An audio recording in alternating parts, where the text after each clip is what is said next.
back with the MAX49. I'm Mike from Akai Professional, and in this video we're going to be talking about the sequencer. So the MAX49 has a built-in 32-note step sequencer. You can turn on any of the steps using these tact switches here. You can change the pitch of each step by using the touch faders. There's LEDs under there that indicate where you are in your scale. Your on and off over here for the sequencer allows you to turn your sequencer on or off. And right now I have the MAX49 slaved to Ableton. So the way you select that is you just go to Global and you cursor over until you get to clock source, and you use this encoder to choose external. You push it, and now the clock from Max is slaved to live.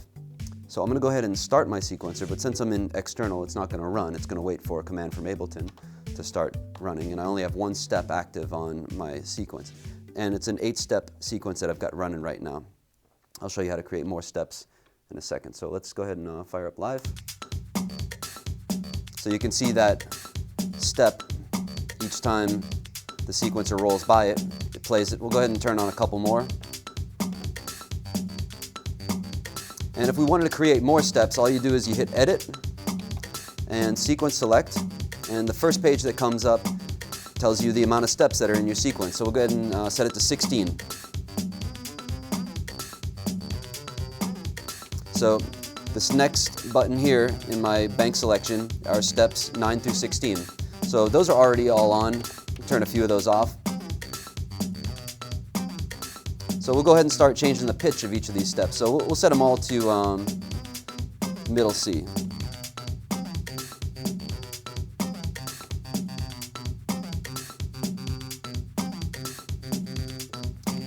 So you can do some real fun things by just kind of dragging your hand across here. We'll turn all the steps on in the second set.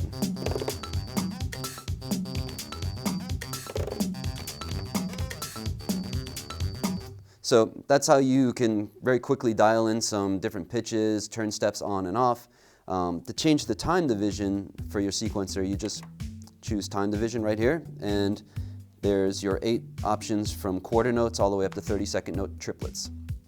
The sequencer in MAX49 allows for 4 sequences per pattern, per preset, I'm sorry. So the way you select your different sequences per preset is just by either hitting sequence select and hitting any of these 4 MPC pads, or just going back to your program and cursoring down to the sequence field and using this encoder. The way it works is once a sequence plays out, whatever next one is on deck ready to play, it'll roll out as soon as it reaches the end of the steps.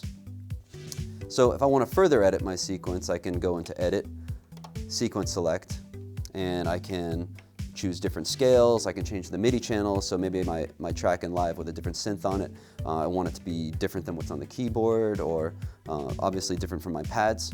But I can also go ahead and turn on what's called key shift, which allows you to transpose your sequence using the keyboard here.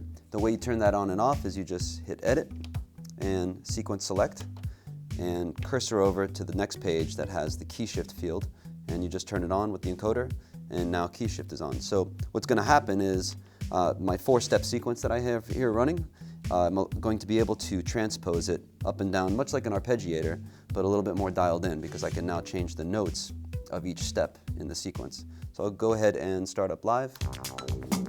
And key shift is on now, so I'm just going to go ahead and play around with some different keys. Go back to MIDI and do some filtering.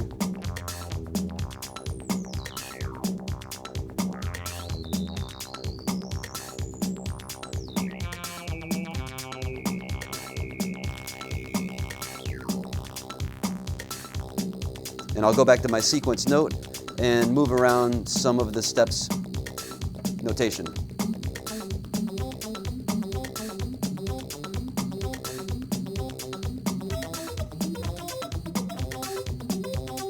And I can go ahead and add more steps by just going to Edit, Sequence Select, and turning up the amount of steps.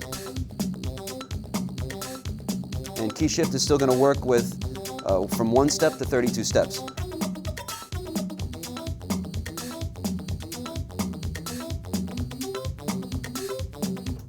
So it's a very cool way to transpose your sequence and play along live to Ableton, or if you're playing in a band, you can go ahead and drive very cool arpeggiated style sequences from the keyboard itself.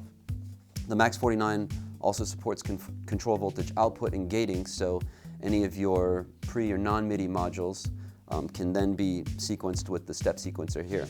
And you could slave the clock of the Max to something like Ableton, and now you have everything locked in together. So this step sequencer is a very elegant sequencer. It's very familiar to anybody that's used any of the step sequencers that have existed for ages, but it's very nice that it's built into a MIDI controller. The LEDs behind the touch strips are very cool for dialing in your different notations per step. So that's the step sequencer in the MAX49.